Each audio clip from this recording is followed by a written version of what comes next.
எர்ணாகுளம் பெங்களூரு எர்ணாகுளம் இடையே புதிய வந்தே பாரத் ரயில் சேவையானது துவக்கப்பட உள்ளது.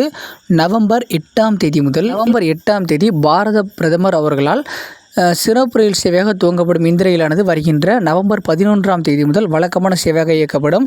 சிறப்பு ரயிலோட அட்டவணை மற்றும் நிரந்தர ரயிலோட அட்டவணை எந்தெந்த நிறுத்தங்கள் நின்று போகுது எல்லாத்தையும் பற்றி இந்த வீடியோவில் டீட்டெயிலாக பார்க்கலாம். வாங்க வீடியோக்குள்ளே போகலாம். Train number 06652 Ernakulam junction KSR Bengaluru inaugural சிறப்பு ரயிலானது நவம்பர் 8ஆம் தேதி அதாவது இன்று காலை 8 மணிக்கு பாரத பிரதமர் அவர்களால் எர்ணாகுளம் சந்திப்பிலிருந்து வீடியோ கான்ஃபரன்சிங் மூலமாக துவங்கியப்பட உள்ளது. இந்த ரயில் பெங்களூர் சந்திப்பை மாலை 5:50 சென்று சேரும். கிட்டத்தட்ட 9 மணி நேரம் 50 நிமிடங்கள் எடுத்துக்கொள்ள போகுது. எர்ணாகுளத்திலிருந்து 8 மணிக்கு புறப்படும் ரயில் திருச்சூரை 9 மணிக்கும், பாலக்காடை 10:50க்கும், கோயம்புத்தூர் 11:50க்கும், திருப்பூர் 12:32க்கும், ஈரோடு சந்திப்பை 1:25க்கும், சேலத்தை 2:07க்கும், ராஜபுரத்தை 5:03க்கும், KSR பெங்களூரை 5:50க்கும் சென்று சேரும்.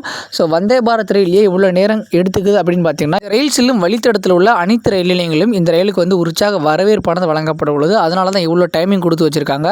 இதோட வழக்கமான சேவை நவம்பர் 11ஆம் தேதி முதல் துவங்க இருக்குது. இப்போ அதை பற்றி டீட்டெயிலாக பார்த்துடலாம். நம்பர் 26651 KSR பெங்களூரு எர்ணாகுளம் வந்தே பாரத் ரயிலானது புதன்கிழமை தவிர்த்து மற்ற அனைத்து நாட்களிலும் KSR பெங்களூரு ரயில் நிலையத்திலிருந்து அதிகாலை 5:10க்கு புறப்பட்டு எர்ணாகுளம் ரயில் நிலையத்தை மதியம் 1:50க்கு சென்று சேரும். மறுமார்க்கத்தில் train number 26652 Ernakulam KSR Bangalore Vande Bharat ரயிலானது புதன்கிழமை தவிர்த்து மற்ற அனைத்து நாட்களிலும் எர்ணாகுளம் ரயில் நிலையத்திலிருந்து மதியம் 2:20 மணிக்கு புறப்பட்டு KSR பெங்களூரை இரவு 11 மணிக்கு சென்று சேரும்.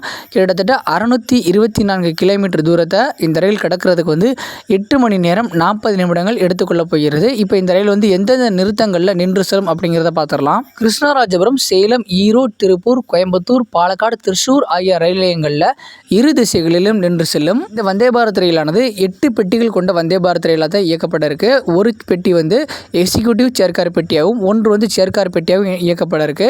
இதோட முதன்மை பராமரிப்பு அப்படிங்கிறது பெங்களூரு ரயில் நிலையத்தில் நடைபெற இருக்கு. இந்த ரயில் ஆப்போசிட் டைரக்ஷனில் இயக்கப்பட இருக்கு. தற்போது எர்ணாகுளத்திலிருந்து காலை புறப்பட்டு பெங்களூரை மாலை சென்று சேரும் வகையில் ஒரு விரைவு ரயிலான இயக்கப்பட்டு கொண்டிருக்கிறது. அதற்கு எதிர் திசையில் இந்த ரயில் KSR பெங்களூரிலிருந்து காலை புறப்பட்டு எர்ணாகுளத்தை மதியம் சென்று சேரும். எர்ணாகுளத்திலிருந்து மதியம் புறப்பட்டு இரவு சென்று சேரும். இந்த ரயில் பெங்களூர்லேருந்து புறப்படுறதுனால எர்ணாகுளத்திலிருந்து புறப்படுற ரயிலுக்கு எதிர் திசையில் தான் இயங்க. ரயிலுக்கான முன்பதிவானது தற்போது வரை துவங்கப்படவுள்ள வெகு விரைவில் அதாவது 8ஆம் தேதி அல்லது 9ஆம் தேதி இந்த ரயிலுக்கான முன்பதிவானது துவங்கப்பட்டுவிடும். இந்த ரயில் முக்கிய நகரங்கள் வழியாக செல்ல இருக்கிறனால நிறைய மக்களுக்கு பயனுள்ளதாக இருக்க போகுது. ஓகே மக்களே, இந்த ஒரு தகவல் அவ்வளோதான். இந்த ஒரு தகவல் மற்றவங்களுக்கும் பயனுள்ளதாக இருக்கும் அப்படின்னு நினச்சிங்கன்னா நம்மளோட வீடியோ உங்களோட ஃப்ரெண்ட்ஸ் அண்ட் ஃபேமிலிக்கும் ஷேர் பண்ணுங்கள். தேங்க்ஸ் ஃபார் வாட்சிங்.